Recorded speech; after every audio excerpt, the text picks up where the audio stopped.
Boa noite pessoal, sejam bem-vindos para a nossa live de hoje, nossa live de perguntas e respostas. Boa noite Rúbia, Renan, fala, Renan Cavalcante, deixa eu ver, Daniela, boa noite doutor, prazer todo meu Daniela. Você está sempre aqui, né? Você não perde. Você é acho que minha seguidora mais assídua. Boa noite, pessoal. Sejam bem-vindos para a nossa live de perguntas e respostas. Vocês estão entrando aí? Vamos lá, para quem... Eu sei que nesse último mês entrou muita gente nova aqui no perfil. Então eu sei que estou vendo aqui alguns nomes, algumas carinhas conhecidas.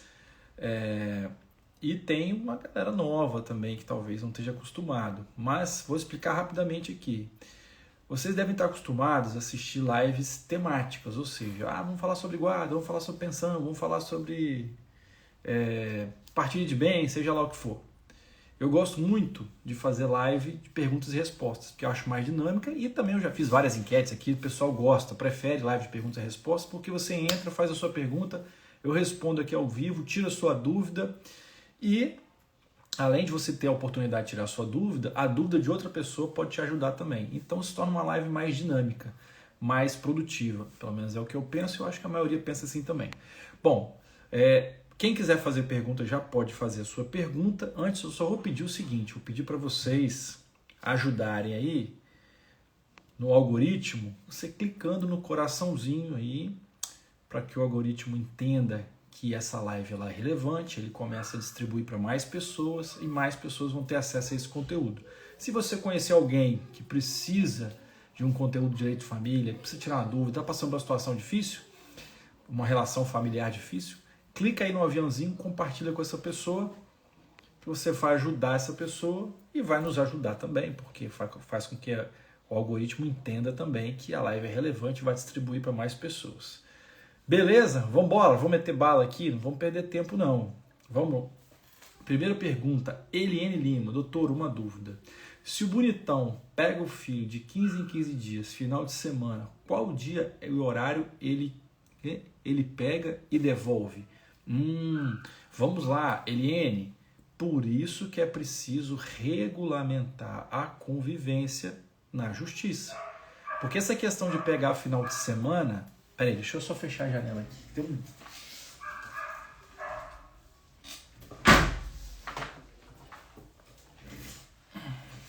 barulho aqui. Vamos lá. Essa questão da convivência, ela precisa ser regulamentada judicialmente. Enquanto não tem nada regulamentado, não existe esse negócio do pai só poder pegar final de semana. Ele só pega final de semana alternado, pega 15 em 15 dias, quando é regulamentado judicialmente. Então, na decisão judicial, tem que constar o dia e a hora que ele vai pegar, o dia e a hora que ele vai devolver. Senão não adianta nada, você regulamenta judicialmente exatamente para não haver conflito, ou para minimizar a chance de conflito. Aí o juiz vai dar uma decisão vaga, que não diz o horário que tem que pegar, não diz o horário que tem que devolver, aonde tem que pegar, aonde tem que devolver, não adianta, tá bom? Deixa eu só voltar aqui, que eu vi que tinha várias perguntas, já foram em seguida aqui, só que foi passando. Vamos lá. Sim, acho que eu achei aqui. Graciane. Entrei com a contestação, não sei se este é o nome. Sobre a pensão para meus filhos. E há o quê? Moro no Espírito Santo, minha vizinha, bacana. E foi dia 12 de julho, até agora nada. Quanto tempo leva para o juiz assinar meu processo? Vamos lá. Então não foi contestação, não. Você entrou com um pedido de pensão alimentícia. Com relação ao tempo, Graciane, é difícil de precisar, de dizer, porque depende de cada juiz. Tem juiz que é mais devagar, tem juiz que é mais rápido, tem juiz que está lá numa vara que a gente fala, né? Que tem muito serviço, tem outros que tem menos, então é muito relativo isso. Agora, nós já estamos no hoje dia 14, né? 14 de agosto, 2 meses já. Normalmente não demora isso tudo para o juiz dar uma decisão para já determinar os alimentos provisórios. Está um pouco acima da média mesmo. Michele, vamos lá. Boa noite. Separada judicialmente há 1 ano, 22 anos de casada, porém, os bens conquistados durante o casamento ainda não foram partilhados. Juntos temos imóveis que rendem 18 aluguéis. Como seria feito? Vamos lá. Primeiro, 22 anos de casada, porém, os bens conquistados durante o casamento ainda não foram partilhados. Bom, primeira coisa, quando você entra com um processo de divórcio, o ideal é que já no processo de divórcio você defina essa questão da divisão de patrimônio. Então, se você não entrou com o processo de divórcio, você vai entrar com o processo de divórcio e nesse processo de divórcio você vai pedir a partilha desses bens, desses 18 imóveis. Enquanto o processo está rolando, né, que o processo não acontece do dia para a noite, você tem que pedir para o juiz para que ele já defina a divisão desses aluguéis também, porque é possível, não sei o seu caso especificamente, que ele esteja na administração desse patrimônio e, consequentemente, se ele está administrando esse patrimônio, esses aluguéis vão para ele, que não é o correto. O correto é metade para cada um. Então você faz o seguinte, vai entrar com o processo de divórcio, pede a divisão do patrimônio, pede para que o juiz mande um ofício ou uma intimação para esses locatários, para eles depositarem já metade do valor do aluguel na sua conta, porque enquanto rola o processo, o dinheiro tem que ir para sua conta. Agora, se você entrou já com o divórcio e por um acaso nesse divórcio não pediu a partilha de bens, você pode entrar com uma ação separada só de partilha de bens, não tem problema, tá bom? E nessa ação você vai, mesma coisa, vai pedir a divisão desse patrimônio, desses imóveis, e já pedir a divisão desses aluguéis de imediato, porque senão você vai gerar uma bola de neve. Você vai gerando um crédito que você não sabe se você vai receber no futuro. Melhor você colocar o dinheiro na mão agora do que deixar esse dinheiro acumulado na mão dele. Tá bom? Josi Palhares, genitor está mentindo no processo de pensão e agora na execução. Também, o MP vê tudo isso no processo, doutor? Todo processo que envolve pensão alimentícia para criança, ele envolve o Ministério Público. O Ministério Público ele participa do processo com duas funções, como fiscal da lei e como também um protetor do direito das crianças. Então, o mais adequado é que o Ministério Público veja isso, se ele realmente está mentindo, e dê uma opinião no processo. É importante entender o seguinte, o Ministério Público não decide nada num processo, quem decide é o juiz. O Ministério Público ele dá uma opinião e, lógico, que a opinião do Ministério Público é muito levada em consideração pelo juiz no processo. Então, é uma opinião importante. Então, se ele está mentindo, claramente o Ministério Público perceber isso, certamente no parecer do promotor ele vai destacar essa questão para o juiz. Vamos lá. Próximo. Razan Daisy. Doutor, como faço para colocar na certidão de nascimento da minha filha o nome do meu esposo, padrasto? Que pergunta legal também, viu? Vocês estão bons de perguntas hoje, né? Vamos lá. Daisy, seguinte. Primeiro, para colocar o nome do padrasto dela, do seu companheiro, na certidão de nascimento dela, é preciso que eles tenham uma relação afetiva, como se fossem pai e filha, né? Se houver essa relação, você pode entrar com um pedido e, primeiro, se o pai concordar, pai biológico, concordar com isso, você não precisa ir para a justiça para poder incluir o nome dele, mas é meio raro isso acontecer. Se o pai biológico não concordar, você vai ter que entrar com um processo que a gente chama de reconhecimento de paternidade socioafetiva. O juiz vai avaliar se de fato ali existe uma relação de afeto, como se fosse pai e filha, e se ele reconhecer isso, ele vai mandar incluir o nome na certidão de nascimento. Deia Costa. Entrei com a execução de alimentos para o meu filho em dezembro do ano passado e até agora nada. O que fazer? Pois é difícil dizer o que fazer porque eu não conheço o processo, não sei que estágio que o processo se encontra. Por que até agora nada? Porque o pai não foi localizado? Porque ele foi localizado e não foram encontrados bens? Ele foi localizado e foram encontrados bens, só que ele poderia ter sido preso, por exemplo, mas só que acumularam demais na hora de entrar e entraram com um valor de uma pensão superior aos últimos 3 meses, não sei, entendeu? Então, assim, para eu te dizer o que fazer, eu teria que conhecer o processo. Queria te ajudar mais sobre isso, mas não consigo, infelizmente. Desculpa. Vamos lá. Gente, vou ter que botar o óculos. Estou enxergando mal demais hoje. Melhorou pra caramba. Tem jeito não, meu povo. Quando vai chegando a certa idade, a gente tenta correr disso, mas não consegue. eu forço a barra, eu tento não usar óculos, não me acostumei ainda com usar óculos. Mas quando vai chegando lá na fase dos enta, não tem pra onde correr, gente. Chegou, virou os enta, já era. 40, 50, ixi, não tem pra onde correr não. Vamos lá. Nossa, melhorou muito. Dani, vamos lá. Fui levar minha filha na sexta pro pai e ela entrou em crise. Voltei para casa com ela e mandei o vídeo. Terra Seca não veio atrás e não ficou com ela no Dia dos Pais. Devo me preocupar? Não, não se preocupa não. Porque o que acontece? Você atendeu à vontade dela. Você só tem que se preocupar só teria que se preocupar se você tivesse induzido ela a fazer isso, se você tivesse proibido o pai de estar com ela, se você tivesse criado dificuldades para isso. Você não criou dificuldades, você só protegeu sua filha. Ela entrou em crise, não quis, você levou para casa e está tudo certo. Pode ser que ele seja um mau caráter e alegue alienação parental, pode ser, mas daí ele provar, existe uma distância muito grande. Relaxa, tá bom? Renata Rabilo. Encontrei comprovante de compra de materiais de construção de 2001, quando estávamos construindo a casa. Hoje ele fala que já tinha casa antes. Isso serve como prova? Serve, com certeza. Serve sim. Você também pode chamar os pedreiros, né, que fizeram a obra como testemunha. É importante também. Sabe uma coisa que você pode fazer? Não sei se vai resolver no seu caso especificamente. Mas, eu já fiz isso uma vez, hoje em dia eu não lembro como é que faz. Eu vou te dar a ideia, mas a execução da ideia você vai ter que procurar como fazer. O Google, que a gente chama de Google, o Google Earth, né, que é aquele Google que você tem acesso aos mapas, ao mundo, ao globo terrestre, você vai lá e consegue pegar um endereço, enfim. Ele tem atualizações, né? E nessas às vezes você consegue ter acesso a a imagens antigas. De repente, você consegue, numa imagem antiga do Google Earth, você ter acesso a esse endereço e mostrar que não tinha casa lá nesse endereço. Entendeu? A gente já fez isso no processo, tem muito tempo isso. Não lembro exatamente o que era, mas acho que era uma discussão exatamente sobre isso. A gente foi lá no Google Earth, vamos botar uma data aqui. A pessoa falou que tinha casa em 2015, mas a casa foi construída em 2016. E lá no Google Earth a gente foi e pegou a imagem do Google Earth daquele endereço e mostrou que em 2015 naquele endereço aquela imagem não tinha casa, entendeu?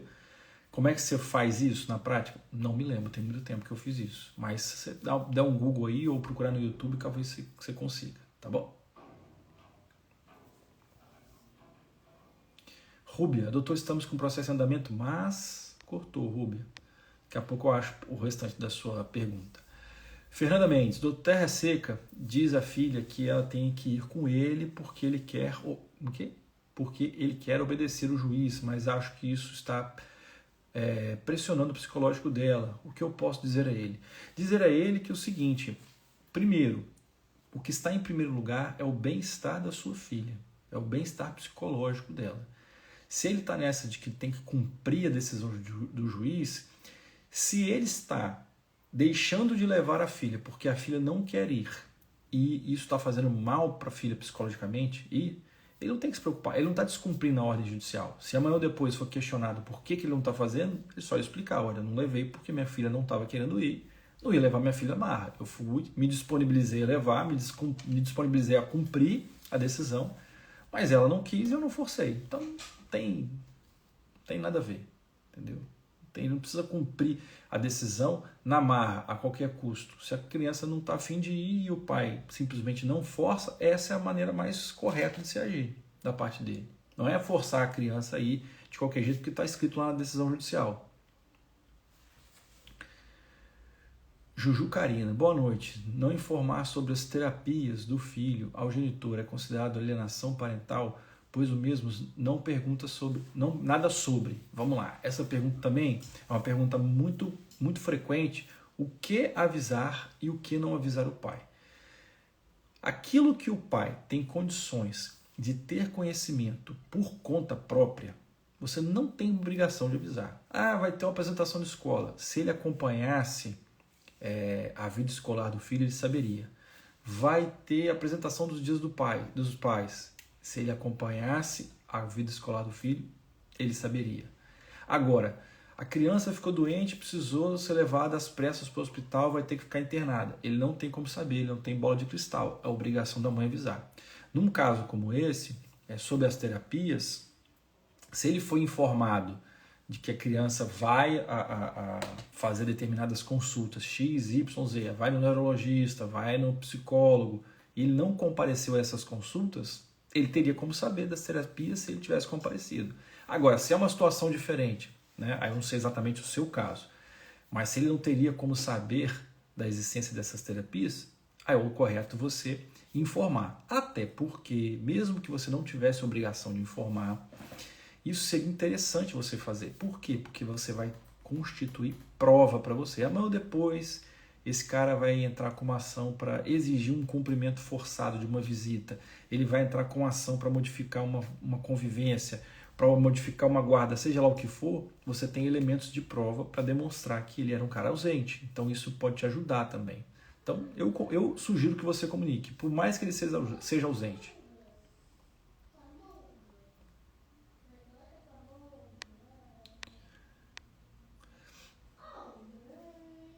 Aqui. A Eliane, que eu respondi a outra pergunta, falou: obrigado, doutor, o juiz terminou, mas não colocou horário nem dia. Putz grila, o juiz também é ruim de jogo, hein? Gente, deixa eu falar um negócio para vocês, foi até bom fazer esse comentário.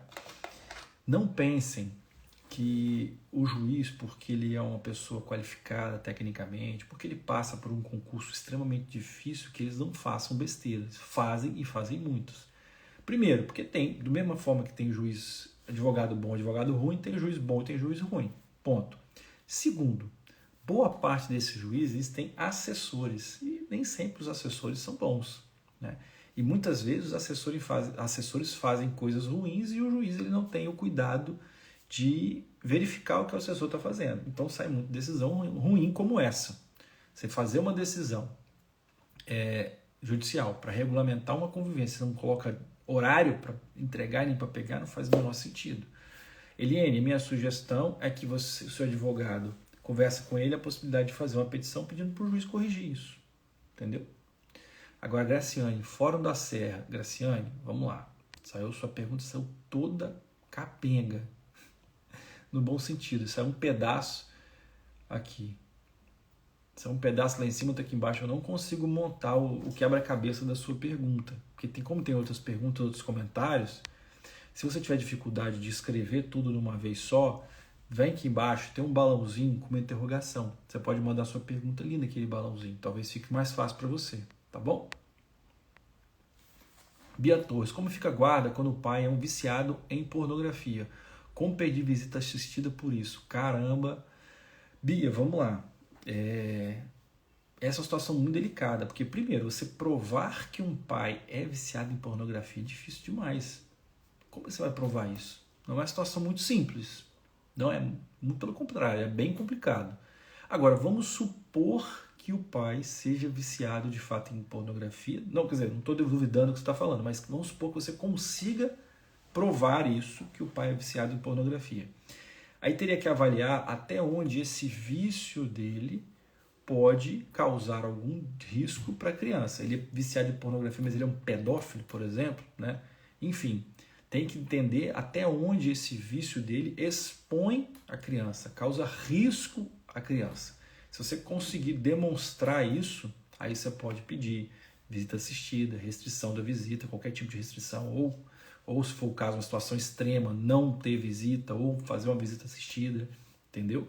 Mas agora eu tenho que ser sincero com você, não é uma situação muito simples de provar, né? Porque normalmente a pessoa que é viciada em pornografia, ela faz isso entre quatro paredes, sozinha, né? Normalmente. Agora, se ela não faz isso em público, aí complicou. Aí realmente é um desequilibrado total. Vamos lá, Rubia. Doutor, estamos com o processo... Ah, tá. Rubia fez uma pergunta lá em cima pela metade. Estamos com o processo em andamento na primeira conciliação definido 1, 3 e 5 finais de semana. Ele não cumpriu nenhuma e nem dos dias dos pais pegou. Na justiça quer guarda unilateral. Tenho provisoriamente unilateral. Também saiu pela metade. Mas vamos lá. Pelo que eu entendi, o pai está querendo a guarda lateral. Se ele não convive nem com o filho, como é que ele quer guarda lateral? Não faz sentido. Vamos lá. Julizes. Boa noite, doutor. O genitor no pedido, pensão está fazendo que tá dizendo que só pode dar 20% do salário líquido, sendo que ele é sargento da Marinha e tem muito mais renda que eu. Vamos lá, tem que avaliar se ele tem outras fontes de renda. 20% do salário dele está dentro de uma faixa, dentro de uma média do que aquilo que a justiça costuma definir, mas tem muitos fatores para avaliar. Por exemplo, ele está oferecendo 20%, mas ele só tem esse filho com você? Ele tem outros filhos? Ele tem algum problema de saúde que cause algum tipo de despesa para ele? Enfim, então você pode questionar essa questão dos 20%. Agora, tem que ver também se ele tem outras fontes de renda. Se ele tiver outras fontes de renda, aí que faz menos sentido ainda fixar 20% da pensão. Ilse Cristina, doutor, em qual caso a viúva pode ficar no imóvel morando o falecido tem 2 filhos? Ilse Cristine, vou falar para você que esse assunto é muito, muito, muito interessante e que poucas pessoas perguntam sobre isso. Você quer saber, vamos lá, em qual caso? Qualquer caso. Vou te explicar. Você não precisa estar casada com qualquer regime ou melhor, você pode estar casada com qualquer regime de bens, separação total, comunhão parcial, comunhão universal, não interessa. Você mora com ele, você tem uma união estável, também você tem direito de morar no imóvel que era a moradia do casal, mesmo que esse imóvel seja somente dele. Então assim, você tinha um companheiro, ou marido, ou união estável, você tinha com ele, enfim, um companheiro, faleceu. Você pode morar no imóvel a vida inteira. A vida inteira. Mesmo que você eventualmente não herde esse imóvel. Você pode não ser necessariamente herdeira desse imóvel, mas não interessa. Você tem um direito que se chama direito de moradia. E aí você pode morar lá a vida inteira. Entendeu? A não ser que você adquira um outro imóvel, que você tenha um outro imóvel para morar, enfim. Mas fora isso, você pode morar lá.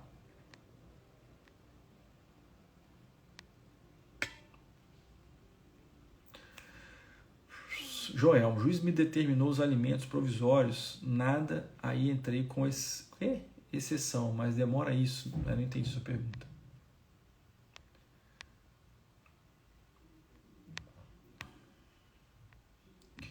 Vamos para as outras perguntas.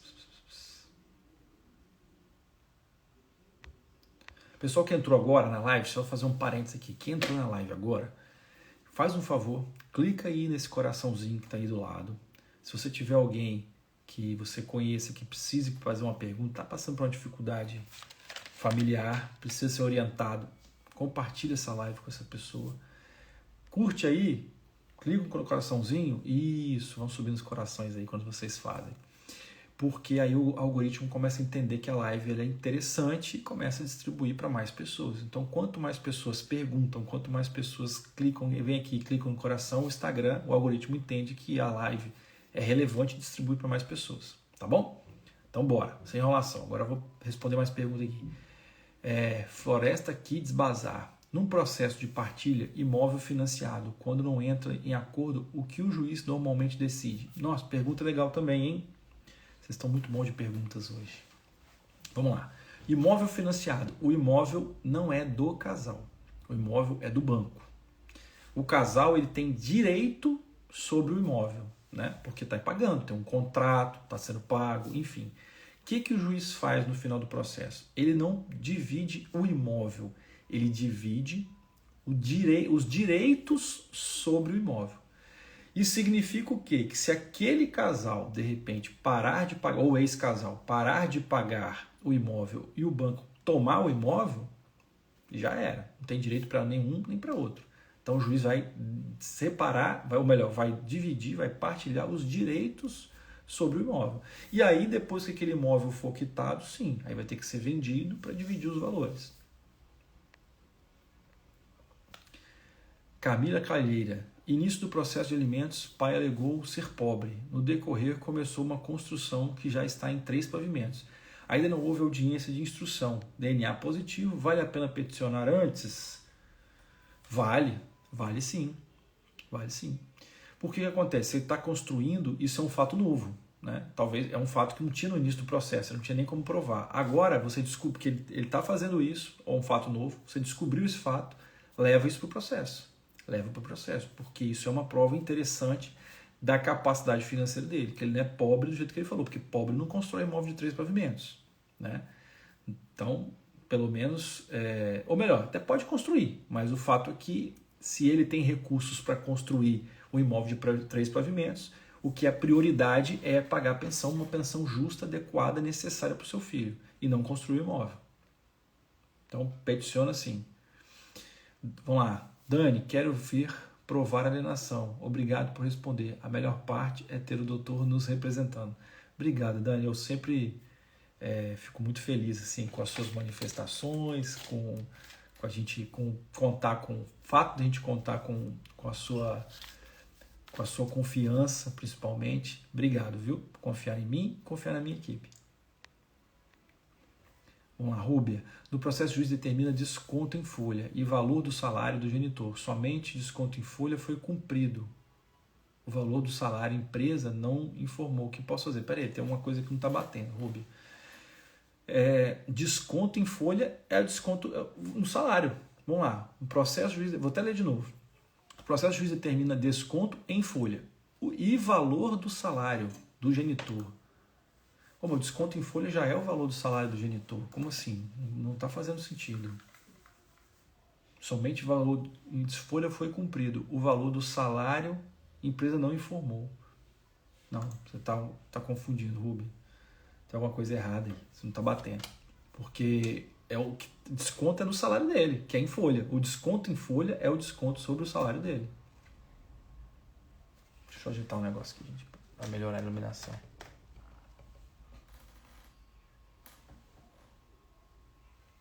Melhorou um pouquinho. Então, Rubem, eu não entendi. Tem uma coisa que não está batendo aí. Jaqueline, vamos lá. Doutor, pode me dar uma dica como proceder à visita psicossocial para a guarda lateral? Algo que possa me ajudar? Olha só, para te ajudar, a primeira coisa, seja verdadeiro. Mostre na visita psicossocial que o seu foco é o bem-estar do seu filho. Evite utilizar de argumentos que você fale muito sobre você.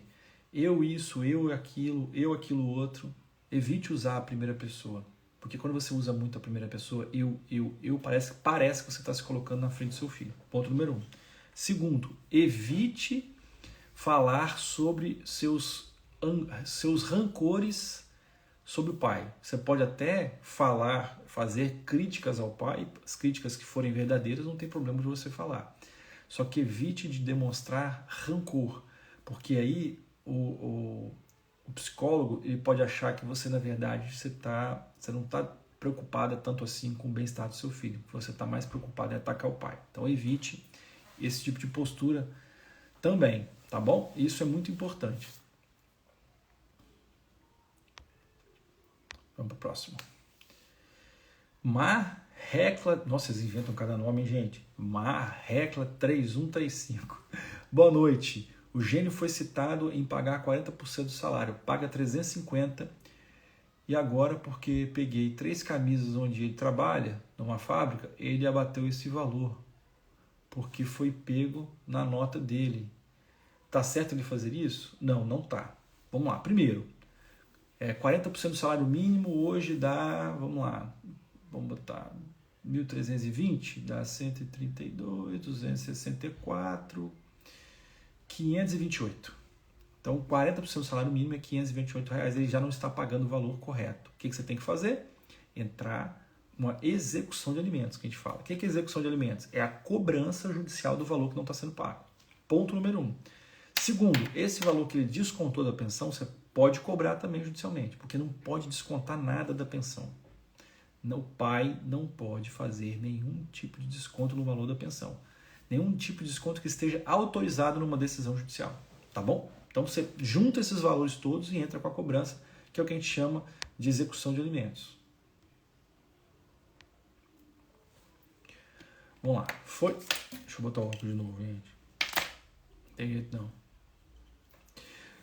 Foi defendido na conciliação nossa filha passar 2 finais de semana. Ah, tá. Na conciliação, 2 finais de semana com o pai e 2 comigo. Mas a filha não quer ir. Sempre fala pro pai em ligação. Ela é obrigada a ir ou não? Nossa pergunta é muito pertinente. Vamos lá. Eu não sei qual a idade da sua filha, mas a princípio ela tem a obrigação de ir. Porque o dia que é do pai é com o pai. O dia que é da mãe, com a mãe. E cabe ao pai. O pai tem o mesmo poder de decisão sobre a vida do filho do que a mãe, principalmente se a guarda for compartilhada. Então eu vou dar um exemplo. Imagine que eu tenho uma filha de 4 e uma de 14.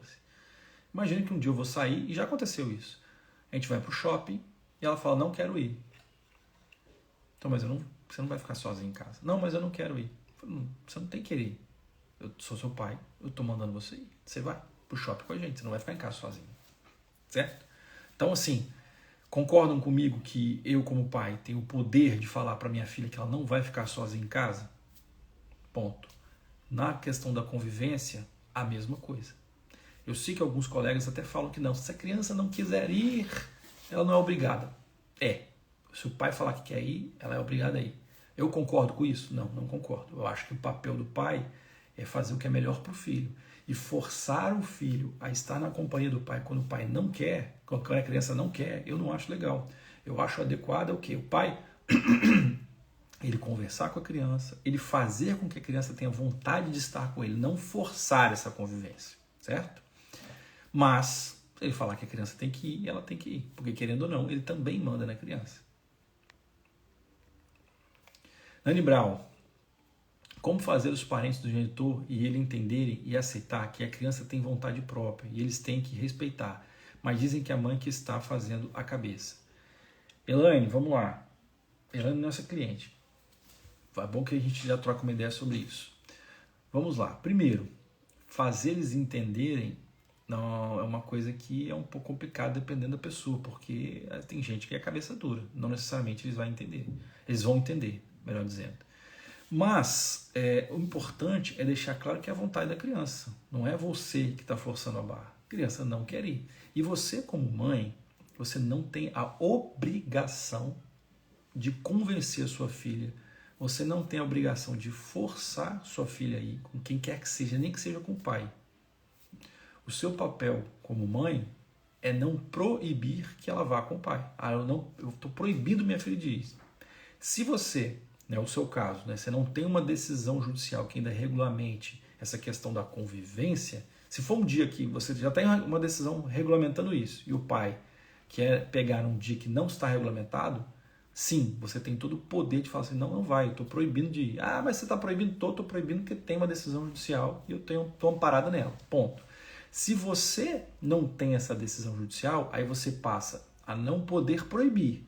Mas mesmo assim, você não fica obrigado a forçar sua filha, a convencer sua filha a ir, a forçar que ela vá. Isso não é obrigação sua.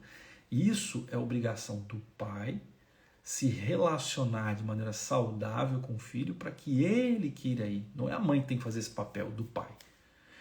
Ontem foi quando?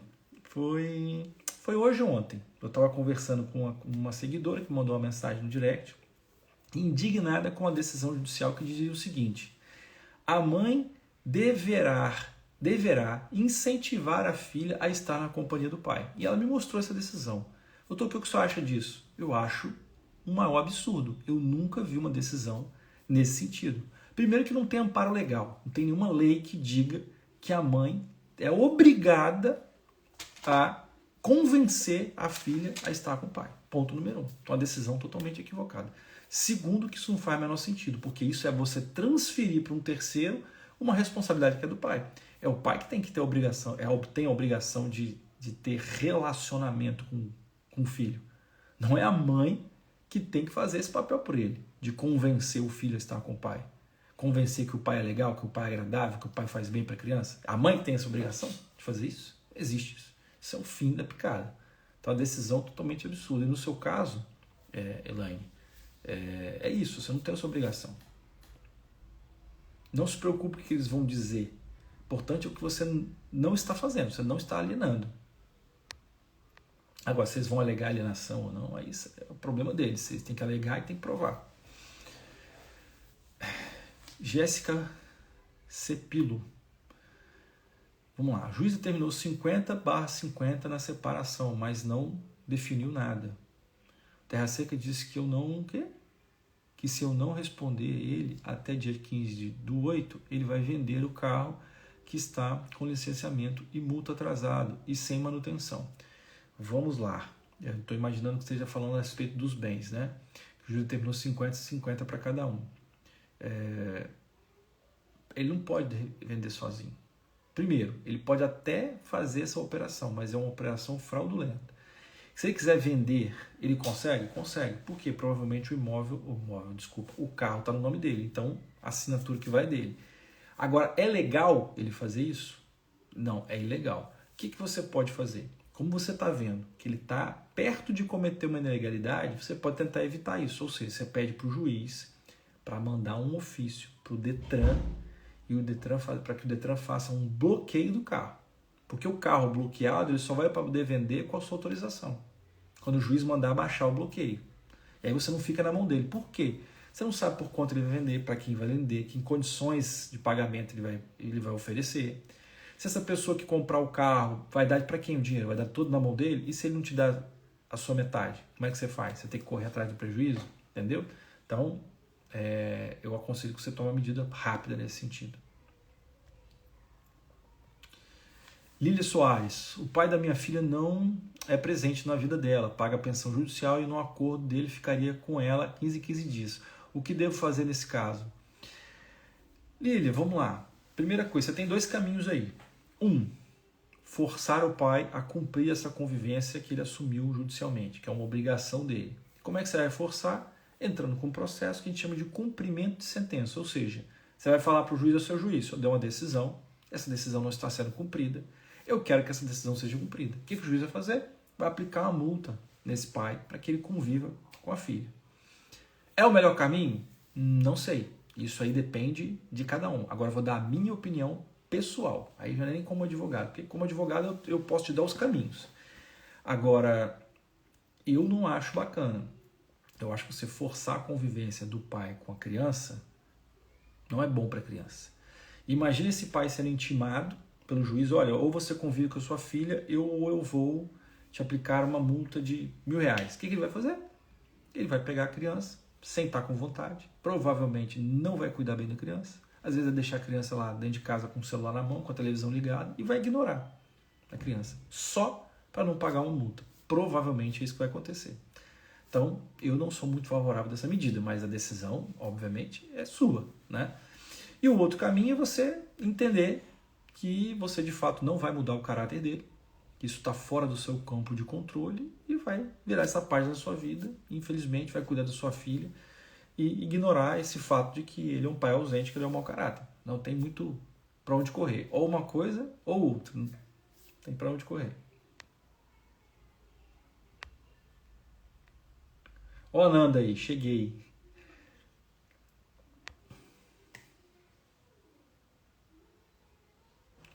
Vamos lá, pedi medida protetiva, não tenho acesso ao dinheiro. O que eu faço? Pois é.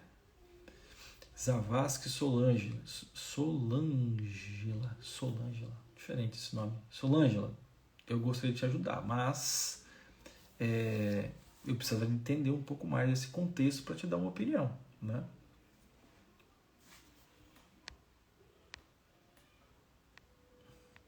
Doutor, quando exponho ao genitor por mensagem que ele abandonou nosso filho de 14 anos afetiva e materialmente, ele responde o seguinte: está na hora de você deixar o passado e colocar uma pedra em coisas que não fazem bem. Olha, vamos lá. De certa forma ele não está errado, não. Vou dizer o porquê.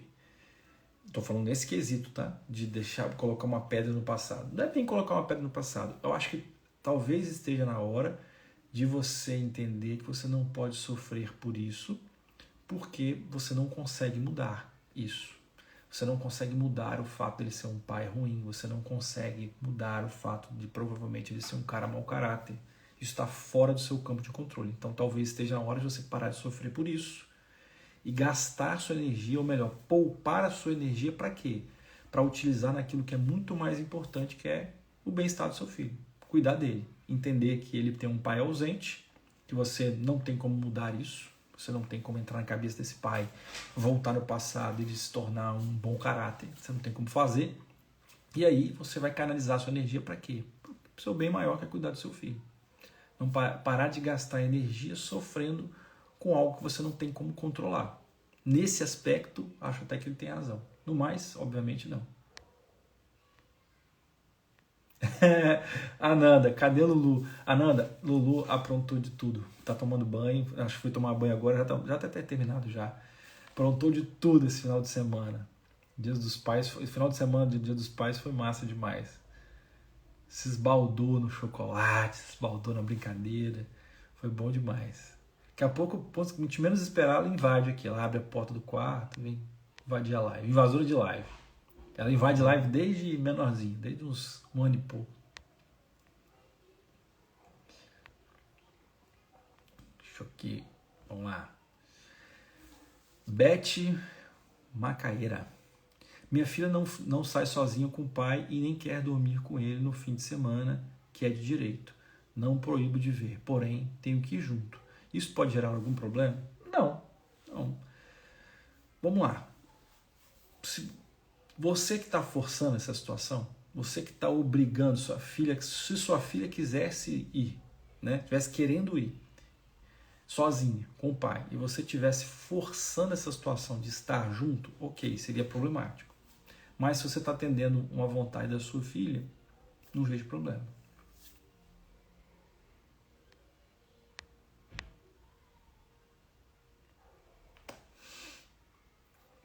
Deia Costa. Doutor, tenho um filho de 4 anos, ele é autista. Me preocupo muito em morrer e deixar ele pequeno e ir morar com o pai. Existe alguma lei que eu possa deixar assinado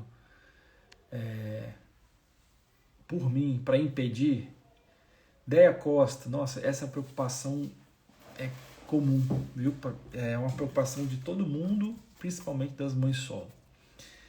Vamos lá.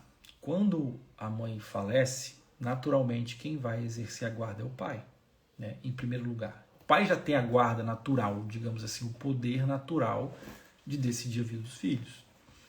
E não tem como você impedir isso se, de fato, ele for uma pessoa apta para cuidar do seu filho. Provavelmente não é, né? O que você pode fazer para tentar minimizar isso? Deixar uma declaração de que você gostaria que fulano cuidasse do seu filho. Por quê? Vamos supor que seja uma irmã. Dá um exemplo aqui mais concreto. Imagina que você tem uma irmã que você gostaria muito que essa irmã cuidasse do seu filho caso você venha a falecer precocemente. Você pode deixar isso declarado em cartório. Mas não basta você declarar. Depende que essa sua irmã, no momento que se vier acontecer, ela entre com o processo de guarda e peça a guarda do seu filho. Porque não tem nada automático. Você vai deixar um documento e aí a guarda vai automaticamente para sua irmã, por exemplo. O documento é aqui para reforçar que aquilo seria a sua vontade e reforçar que ela é uma pessoa bacana, que é uma pessoa que tem condições de cuidar, tanto é que a própria mãe da criança declarou isso. Agora, não tem nada que você possa fazer que vá automaticamente, infelizmente. Flávia Neumar. Doutor, com quantos anos a criança pode dizer que não quer passar o fim de semana na casa do pai? Olha só, ótima pergunta isso. Não existe nada muito claro na legislação a respeito disso. Em que dia, em que momento, em que idade a criança pode falar assim, não quero e pronto, acabou e não vou, né? Não tem. Agora, fazendo uma interpretação da legislação, se a criança, ou melhor, o adolescente, ele passa a ser relativamente capaz, que a gente fala, né, aos 16 anos de idade, ou seja, aos 16 anos de idade ele pode praticar alguns atos por conta própria, apoiado por um pai ou pela mãe, né? A pessoa atinge a maioridade civil, ou seja, ela tem autonomia plena de tomar as decisões aos 18. E ela tem uma autonomia parcial aos 16. Então, fazendo uma interpretação com 16 anos.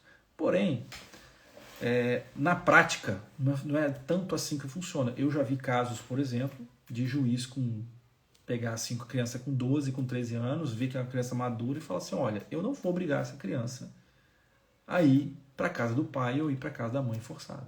Essa menina tem, na época acho que ela tinha, não lembro se era 13 ou 14, essa menina tem 14 anos, eu não vou forçar uma menina de 14 anos a ir para ela, ir para um lugar que ela não quer ir. Entendeu? Então assim, se a gente fizer uma interpretação da lei, pura e simplesmente, eu diria para você 16 anos. Agora, na prática, isso vai depender muito de cada juiz, de avaliar o quanto aquela criança é madura o suficiente para tomar essa decisão. E essa incerteza que é ruim, né? Essa incerteza é muito ruim. Vamos lá, Fernanda Mendes. Obrigado, doutor, pela atenção. Por nada, Fernanda, que isso. Ele tem feito muita pressão psicológica nela quando ela não quer ir. Ele diz que um dia eu vou morrer. Não, que babaca, né? E ele tem que acontecer. E ele tem que conhecer o resto da família. Ela tem que conhecer o resto da família, que nunca fizeram uma visita. Você vê que ele é um idiota completo, né? O cara que fala isso para a filha. Por que você vai morrer primeiro? Morrer todo mundo vai. Ele vai morrer, você vai morrer, eu vou morrer, todo mundo vai morrer. Agora, quem diz que você vai morrer primeiro? Ele pode ir primeiro, né? Você vê, tá vendo como é que com essas pequenas atitudes a pessoa vai mostrando quem ela é, né? O cara falar isso para a filha, falar, sua mãe vai morrer e aí você tem que conhecer a família, você tem que ficar comigo. Isso não é argumento, né? Isso é típico de quem não tem argumento, na verdade. No processo oficial de justiça achou um carro e moto, já está em processo de rito de penhora. Demora muito esse processo, já que foi encaminhado para o juiz? Demora. Porque olha só, quando você tem um processo que tem a finalidade de cobrar um valor, um débito. Quando você encontra bens, o juiz faz a penhora daqueles bens. Se ainda assim o devedor não pagar para não perder os bens, às vezes acontece isso, ele vai lá e paga para não perder os bens. Se isso não acontece, o que vai acontecer depois? O juiz vai ter que mandar esses bens para leilão. Vai ter que designar um leiloeiro, esse leiloeiro vai pegar esses bens, vai fazer uma oferta no leilão, vai ver se aparece alguém para comprar. Então, assim, tudo isso é muito burocrático. Então, se eu falar para você que não demora, estou mentindo, demora bastante. Mônica Gomes Silva, quantas vezes o pai pode entrar na justiça para pedir revisão de pensão? Caramba, que pergunta inusitada, diferente essa aqui, hein? Mônica, muito legal essa pergunta. Vou te explicar. Não existe limite. Não tem um limite de vezes. Só pode entrar uma vez, só pode entrar 2 vezes. O que define é a probabilidade de sucesso. Se tiver uma alteração ou na necessidade da criança ou uma alteração na capacidade financeira do pai, é possível entrar com o processo de revisão. Tanto a mãe pode entrar quanto o pai. Se o pai passar a ganhar mais, a mãe pode entrar com a revisão. Se esse pai passar a ganhar menos, ele pode entrar com a revisão. Então depende se aconteceu um episódio desse ou não. Agora não tem limite de quantidade de vezes que ele vai entrar com a justiça. Se tiver, ao longo dos anos, 3, 4 episódios que mudem essa balança, vamos dizer assim, entre o que ele tem que pagar e o que ele ganha, ele pode entrar com o processo. Mônica Gomes Silva, quantas vezes o pai... isso eu acabei de responder. Tô doido, tô lendo pergunta repetida. Pessoal que entrou agora, pessoal que tá chegando aí na live, que a live é muito dinâmica, ainda mais essa live de perguntas e respostas, o pessoal entra, sai, faz pergunta, volta. Faz um favorzinho aí, clica aí no coração, para o algoritmo entender que a live é relevante e começar a distribuir para mais pessoas, mostrar para mais pessoas, tá bom? Valeu, tô vendo aqui os coraçõezinhos subindo. E se você conhecer alguém para quem essa live possa ser útil, precise tirar uma dúvida sobre direito de família, está vivendo a situação de guarda, de pensão, divórcio, chama essa pessoa para vir para a live, ela vai poder a oportunidade de vir aqui ao vivo, fazer a pergunta dela e eu responder, tá bom? Clica nesse aviãozinho aí, que tem do lado aqui, cadê? Não sei, para vocês aí, não sei onde aparece, porque para mim aparece aqui, não sei para vocês. Clica aí e compartilha com essa pessoa, beleza? Vamos lá, que horas são? 8h20, vamos dar para a gente continuar mais um pouquinho. Vamos lá. Shell Souza. Quando o genitor alega que recebe tal valor na carteira e não mostra o contra-cheque, como fica determinada a pensão sobre o salário da carteira ou do contra-cheque? Vamos lá, não é uma opção do genitor apresentar ou não o contra-cheque. Se o juiz determinar que ele tem que apresentar o contra-cheque, ele tem que apresentar o contra-cheque. Se ainda assim ele quiser descumprir a decisão judicial, o juiz o que vai fazer? Ele manda um ofício para a empresa e manda a empresa apresentar o contra-cheque. Então não tem razão para essa informação não ir para o processo. Ponto número 1. A informação do contra-cheque tem que ser levada ao processo, ou por um caminho ou por outro. Segundo, a pensão tem que ser sobre o valor do contra-cheque. Por quê? Porque é o valor real, é o valor que ele recebe de fato. A carteira, que está lá na carteira, não interessa. Por quê que não interessa? Porque muitas vezes o que está lá está defasado. Dificilmente a empresa vai lá e tem o cuidado de atualizar o salário. Até porque ali, que está na carteira, é o salário base. Muitas vezes ele faz hora extra, pode ser que ele tenha adicional de periculosidade, ele pode ser adicional noturno. E sobre tudo isso incide a pensão alimentícia. Então, pouco importa o que está lá na carteira de trabalho dele. O que interessa é a remuneração real, que está lá no contra-cheque.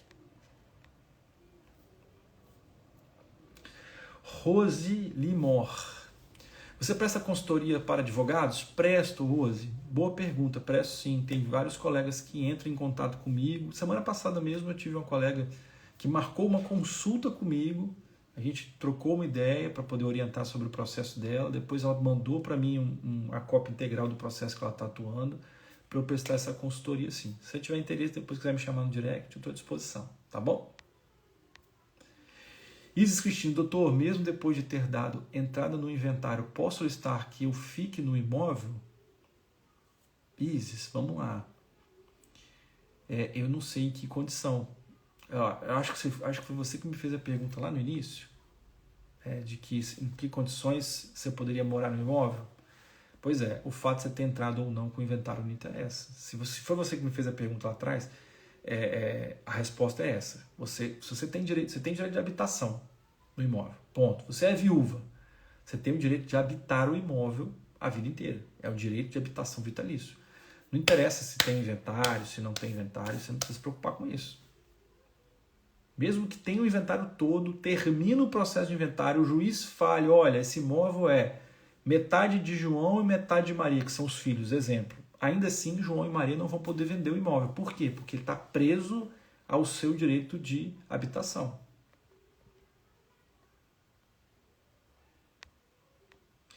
Joel, doutor, desculpa, entrei com execução e nada ainda. A dia que está na mão do Ministério Público deve ser, não sei. Às vezes demora, vai para o Ministério Público, às vezes demora a responder. Vamos lá, Vanessa. Entrei com ação de execução de prisão, tem a ficha suja por causa de drogas. É analisado essa questão também? Não, Vanessa, porque que acontece? A questão de drogas é um assunto de natureza criminal. Quem cuida disso é o juiz criminal. O juiz da vara de família, ele só cuida dos assuntos relacionados à questão de família. Na justiça, existem vários juízes. Imagina como na medicina, né? Você tem o ortopedista, você tem o cardiologista, tem o neurologista, as suas especialidades, né? Na advocacia, a mesma coisa. Você tem um advogado especializado em família, em tributário, em direito do consumidor, enfim. E na justiça você tem as que a gente chama de varas específicas, o juiz que atua naquele assunto específico. Então você tem o juiz da vara de família, ele não entra nesses assuntos de natureza criminal. O que importa para o juiz da vara de família é: está paga a pensão? Não está paga a pensão? É isso. Agora, se ele é traficante, por exemplo, se ele é um estelionatário, todas essas questões para o juiz da vara de família. Ou até ele pode ser um cara, assim, idôneo, um cara sério, mas por qualquer razão não paga a pensão, também é irrelevante para o juiz. O que importa é que a pensão não está paga.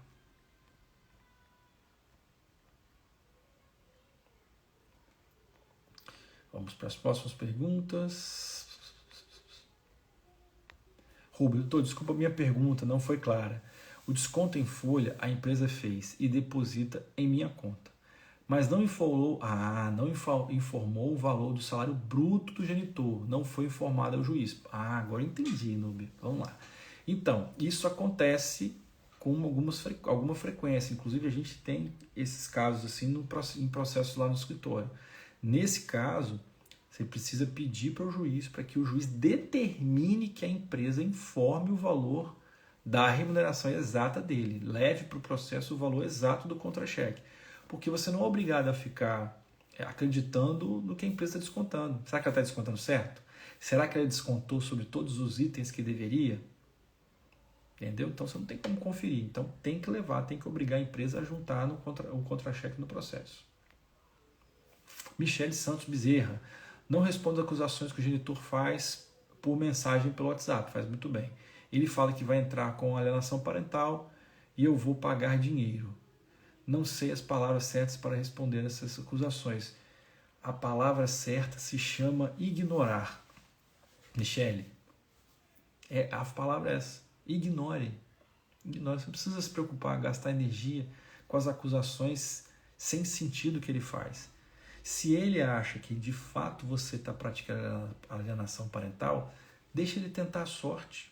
Deixa ele entrar com um processo judicial e provar isso no processo. Será que ele consegue? Será que ele vai ter peito para fazer isso? Entrar com o processo e provar isso? Vai conseguir? Porque se ele não conseguir, aí sim, você pode entrar com um processo contra ele. Entendeu? Até de indenização por dano moral. Então deixa ele colocar a corda no pescoço. Não se estressa com isso não, gasta sua energia com isso não. Bom, doutor, divorciei por violência doméstica. Após o genitor abandonou afetivo e materialmente o nosso filho por anos. Me faz mal ter contato com ele. Me intimida via e-mail. Como proceder? Lu, primeira coisa, sinto muito que você tenha passado por essa situação. Infelizmente, eu acho que você deve ter me acompanhado aqui. Há semanas atrás eu fiz uma live com uma psicóloga, a gente falando sobre essa questão de violência doméstica. E estudos demonstram que cerca de 60%, acho que se não me engano, 60% a 65% das mulheres sofrem algum tipo de violência. Isso é muito triste. Isso é um problema cultural que, infelizmente, a gente não vai conseguir mudar no curto prazo, porque cultura não se muda com rapidez. Mas cabe a gente como pais, como mães, criar filhos que respeitem as pessoas.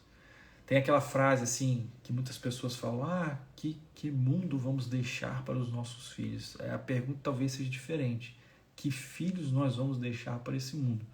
Porque a gente precisa mudar essa cultura da violência, em todos os aspectos, principalmente a violência contra a mulher, mudando a cultura. E a gente só muda a cultura com educação, educando os nossos filhos para o futuro. Ponto. Como proceder?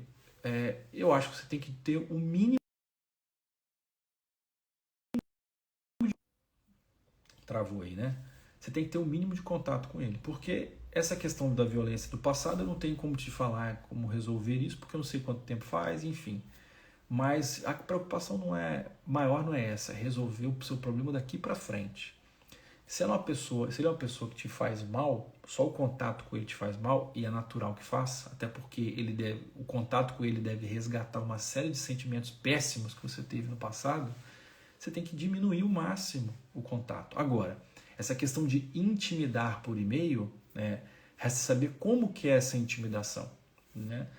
Porque assim, algum contato você vai ter que ter com ele, a não ser que você consiga colocar um intermediário. De repente você tiver um laudo psicológico dizendo que esse contato com ele te afeta muito, você pode pedir para o juiz para que você escolha um intermediário para negociar isso, né? Para tratar das relações que envolvem o seu filho, colocar esse intermediário. Caso contrário, você tentar limitar isso por e-mail mesmo. Mas você falou que ele te intimida por e-mail, é saber que tipo de intimidação é essa. Se essa intimidação é algo que agressivo, ofensivo, um caminho talvez seja você entrar com uma ação contra ele. Por quê? Porque a partir do momento que ele se sentir atacado, no bom sentido, ou seja, que ele vê que ele vai ter uma repercussão, que não vai sair de graça ele te ofender, ele te constranger, ele vai pensar duas vezes antes de fazer de novo. Então, mas o primeiro passo é você realmente evitar ao máximo qualquer tipo de contato.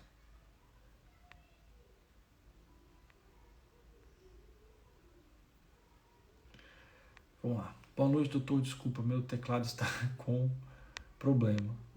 Tá, vamos lá. Vamos lá, que são 8h30. Vamos mais um pouquinho aqui. Vamos mais uns 10 minutinhos, responder mais algumas perguntas. Que a fome bateu aqui, meu povo. Também tem que ficar com as meninas. Quando Terra Seca fala para a filha de 11 anos que ela tem que ir com ele, porque um dia eu vou morrer. Já me perguntou isso. Tá. Essa pergunta eu já respondi. Vamos lá. Tayane Souza. E quando o genitor te acusa de alienação e nunca pegou as filhas dos dias regulamentados, guarda compartilhada. Vamos lá. Isso acontece também com muita frequência, né? Por quê? Porque é muito mais cômodo, né, para o sujeito ele colocar a culpa nos outros. Isso, aliás, é o mal do brasileiro, não ter autorresponsabilidade. Está sempre querendo arrumar um culpado, alguém que ele possa colocar essa culpa, né? Isso aí, primeiro, é uma covardia, né? Porque a pessoa ele não tem a hombridade de assumir o próprio erro, de entender que ele é um ausente, que ele é desculpa a expressão, que ele é um pai de merda e por isso a criança não quer estar com ele. Então é muito cômodo para o covarde arranjar um outro culpado que não seja ele. Ponto número 1.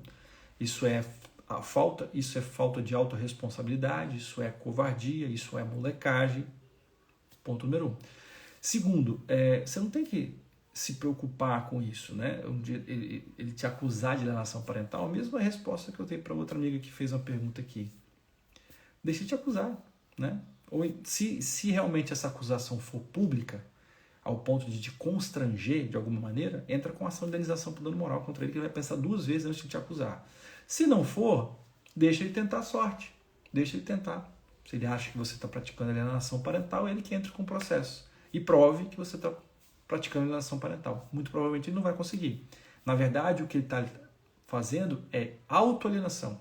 O pai, quando ele se torna ausente, e a criança cria essa rejeição em relação ao pai, é o que a gente chama de autoalienação. Ou seja, a própria conduta do pai faz com que a criança não tenha um vínculo com ele e não queira ter um vínculo com ele. A responsabilidade não é sua.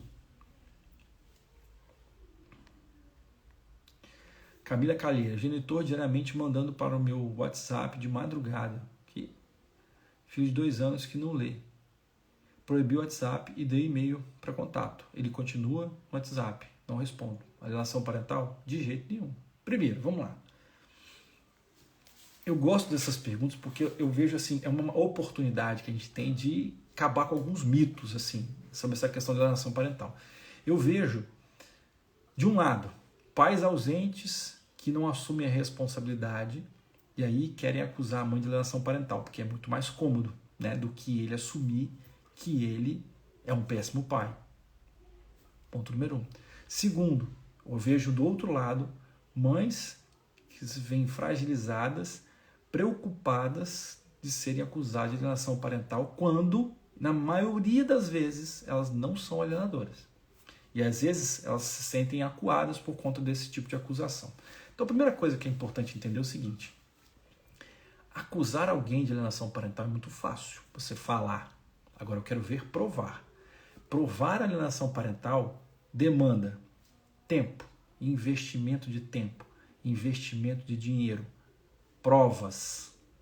Não é só falar. Ele vai ter que entrar com um processo, alegar alienação parental no processo. Nesse processo vai ter que ser feito um estudo psicológico, um estudo multidisciplinar para provar que você é uma alienadora. Você acha que ele vai conseguir provar isso? Você acha até que ele vai ter iniciativa de entrar com esse processo? 90% dos pais que acusam as mães de alienação parental estão tão convictos, entre aspas, disso, que nunca entraram com o processo de alienação parental. Então, sim, a questão é não dê ouvidos para acusações infundadas. Se ele acha que é você alienadora, ele que tente a sorte na justiça, entendeu? Agora, com relação ao meio de comunicação, você não é obrigada a disponibilizar o seu WhatsApp para ele. Ponto número 1. Mesmo que ele fosse uma pessoa, não fosse uma pessoa inconveniente, ainda que ele não fosse inconveniente, você não tem obrigação de deixar o seu WhatsApp à disposição dele.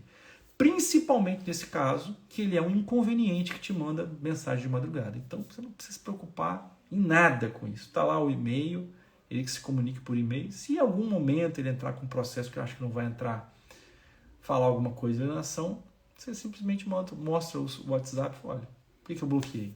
Esse cara é inconveniente. Esquenta a cabeça com isso não. Falar, qualquer um fala.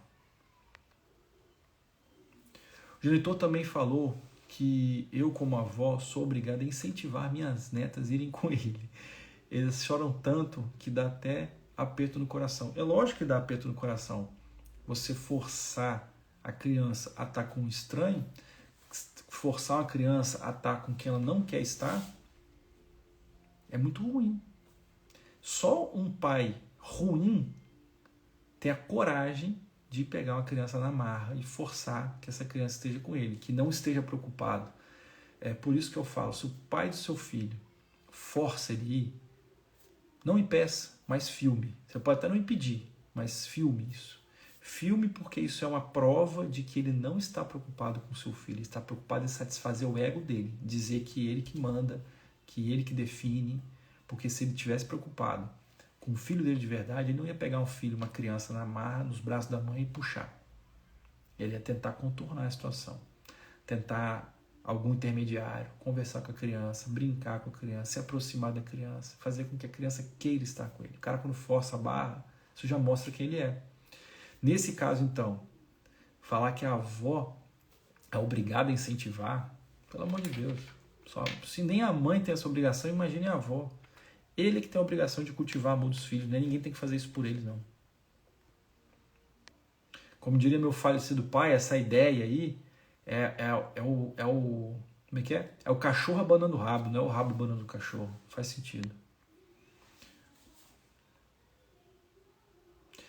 Outra mesma linha. Ó, Fernando, o pai quer forçar a filha a ir, mas ela não quer porque não tem vínculo.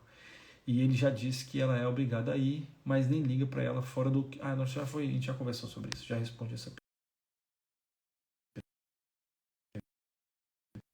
Ih, travou de novo, né? É o meu alarme. Doutor, o avô foi na creche e a mão do pai para pegar um presente que ele pagou e não sabia. Seria obrigação da escola me comunicar. Pelo quê? Por eu ser responsável legando a criança e na escola o pai só 2 vezes? Peraí, não entendi. Mas vamos tentar traduzir isso aqui. Vamos lá. Doutor, o avô foi na creche a mando do pai para pegar um presente que ele pagou e eu não sabia. Seria obrigação da escola me comunicar? Vamos lá.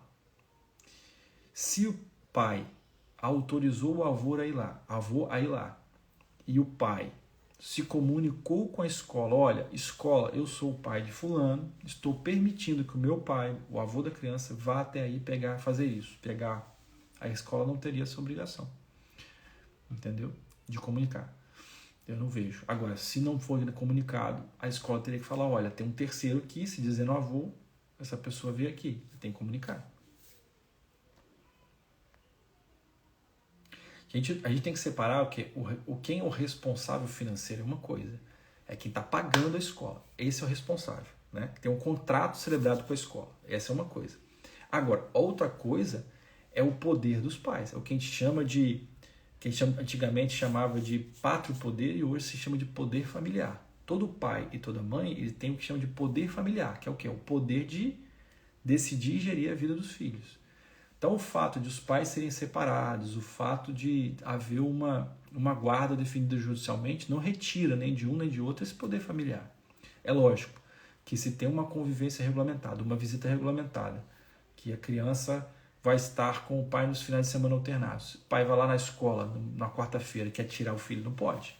Né? Agora, se ele quiser ir lá na porta da escola, dar um oi pro filho, dar um beijo, e o filho vai para casa da mãe, tá tudo certo, não tem problema. Gisele Cristina Fonseca, meu ex vendeu uma moto que já estava em juízo na separação, sem autorização do juiz. Pode acontecer algo? Pode ser que sim, se você demonstrar isso no processo, explicar para o juiz e pedir para o juiz aplicar uma multa nele, a gente chama de litigância de má-fé, porque é isso, né? Litigância de má-fé, o juiz pode aplicar uma multa nele. Pessoal, vou responder as últimas 2 perguntas agora, beleza? Que são 8h40, já está com 1h10 de live. Vamos lá. Obrigado, doutor. Ela tem 9 anos, ela quer obrigar ela a ir com ele. Me acusa de alienação parental. Mas não é verdade, ela não quer ir. Na verdade, ela não quer ir. Ela está complementando aqui a informação da pergunta anterior. Então, vamos achar aqui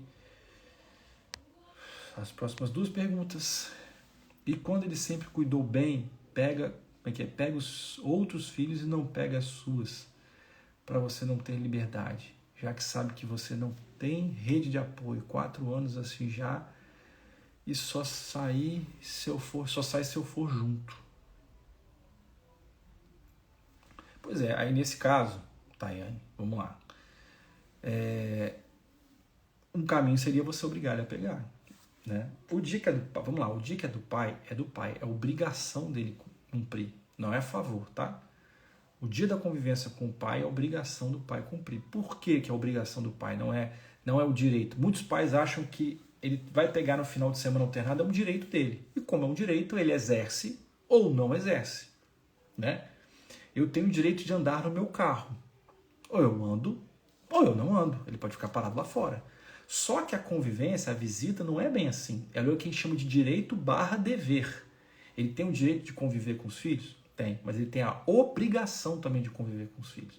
Porque não é justo que a mãe seja obrigada a cuidar das crianças todos os dias, 30 dias no mês, 365 dias no ano. Porque a mãe também tem direito de passear, de namorar, de ver um filme, ter um momento dela. E quando o pai simplesmente não cumpre esse dever de conviver com os filhos, ele sobrecarrega a mãe. Então, a mãe tem todo o direito, se ela quiser, de exigir também que ele cumpra aqueles dias. Para quê? Para ela ter os momentos dela, para ela poder passear. Então, Tayane, um caminho talvez seja o quê? Pedir para o juiz aplicar uma multa nele. Olha, seu juiz, ele tem que pegar a cada 15 dias e ele simplesmente não pega. Ele só pega se eu for junto. E eu não quero ir. É o dia dele. Quem tem que dar conta das crianças é ele. Ele tem que pegar, ele tem que dar banho, ele tem que dar comida. Entendeu? Ele tem que levar para passear, ele tem que fazer o papel dele. Agora, por que ele quer que você vá? Desculpa a expressão. Não fique chateado com o que eu vou falar. Mas ele quer uma babá de graça. É isso. Ele quer o quê?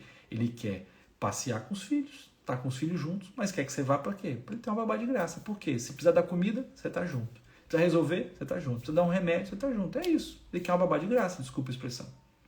Espero que você não se ofenda com o que eu estou falando. Mas é isso. É cômodo para ele estar com você junto, porque aí você resolve os problemas.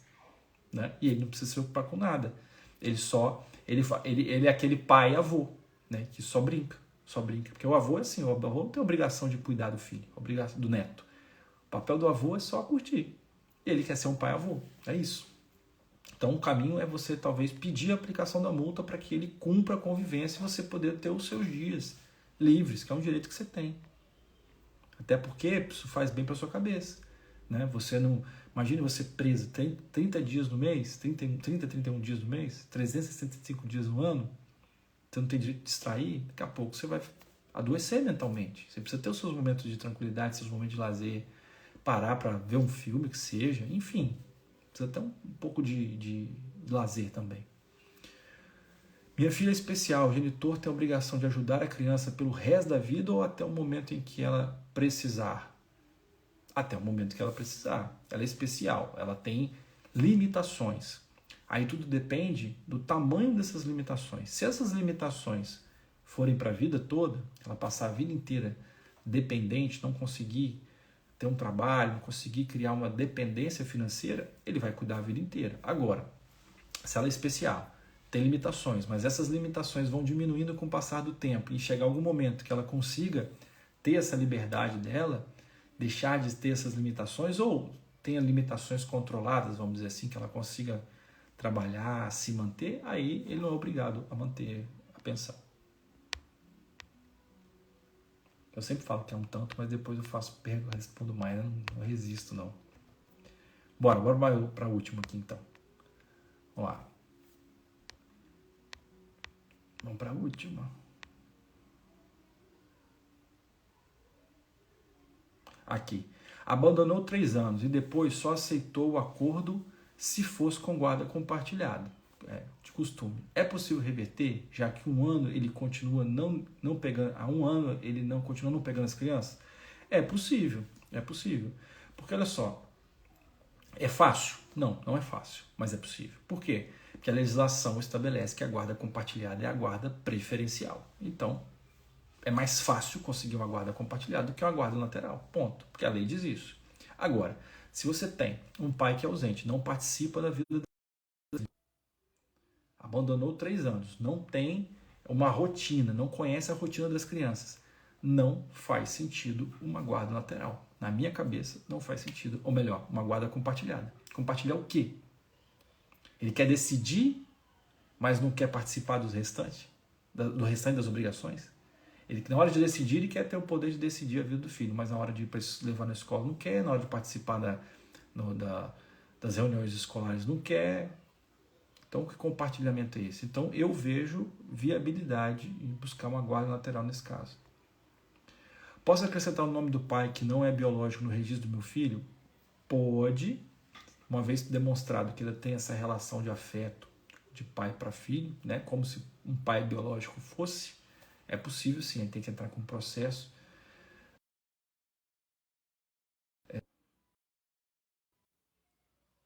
Travou de novo.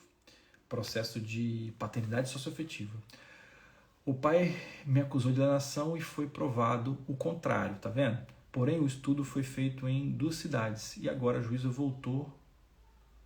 Que? Não entendi. Com ser visita. Não entendi.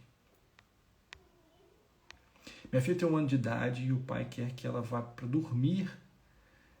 Ela mama leite materno para dormir. Não temos nada em papel, porque quando eu entrei a família caiu matando e ele também. Aí desistiu. Pois é, Leila. Aí que está seu erro. Você não podia ter desistido. Não deveria ter desistido. Por quê? É um direito da sua filha.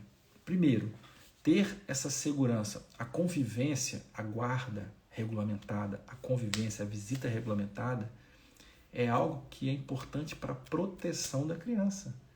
Porque você acha que é bom para uma criança ficar nesse centro de discussões, eventualmente, entre o pai e a mãe, que dia que ela vai, se não vai, por que não vai, está alienando, não está, que dias que devolve, que horas que devolve, quem que pega, quem que leva, o pai tem que pegar na casa da mãe ou a mãe tem que levar na casa do pai. São inúmeras discussões que podem acontecer. E a criança ficar sujeita a esse tipo de discussão não é bom para ela. Ter isso regulamentado traz segurança para todo mundo, principalmente para a criança. Nesse caso, por exemplo, ele quer levar para casa dele uma criança com 1 ano que mama no peito. Faz sentido isso? Não faz. Mas ele tem esse direito? Tem. Por quê? Porque está regulamentado judicialmente? Não está. Ele tem o mesmo poder que você. Ele pode dizer e falar assim, não, mas eu acho que 1 ano de idade é muito, nossa filha não precisa mais de leite materno. É a minha opinião como pai, é um exemplo. Não é minha, Luiz Gustavo não, tá? Estou representando ele falando. Ele fala assim, não, eu acho que a nossa filha com 1 ano não precisa mais de leite materno, ela pode ter leite de fórmula e dormir lá em casa. Exemplo. E aí? Ah, mas eu não concordo. Mas é a opinião dele. E você é a mãe, e ele é o pai, e vocês têm opiniões diferentes. E aí, como é que fica? Entendeu? É por isso que tem que regulamentar. Você tem que entrar com o processo, regulamentar essa convivência. Nessa convivência, se você procurar regulamentar, dificilmente o juiz vai permitir que ela durma na casa do pai com essa idade e mamando no peito ainda. A probabilidade é muito baixa, entendeu? Mas para isso você tem que buscar a justiça para a justiça regulamentar. Não pode deixar na informalidade. Porque enquanto você deixa na informalidade, os dois têm exatamente os mesmos poderes de decisão ali. Tá bom? Deixa na formalidade, não. Gente, vou encerrar essa live agora. Já são 8h50 da tarde. Já deu 1h20 de live. Obrigado por vocês participarem. Obrigado pelas pessoas que estão aqui até o final, até agora. Nós estamos com 34 pessoas. A gente teve um pico de 40 e poucas. Ou seja, tem um número grande de pessoas aqui até o final. Obrigado pela participação de vocês. Quem eventualmente fez uma pergunta que eu não consegui responder, peço desculpas, mas pode me mandar um direct, ou então quarta-feira tem a caixinha de perguntas, você pode ir lá responder na caixinha perguntar na caixinha de perguntas, que aí eu respondo provavelmente em vídeo para você, tá bom? Felizmente eu gostaria de poder responder todo mundo, mas não consigo. Eu tenho minha turma aqui para dar conta também, tem minhas meninas, tem que jantar, tá bom? Gente, grande abraço para vocês, uma ótima semana, se cuidem, tá bom? Obrigadão.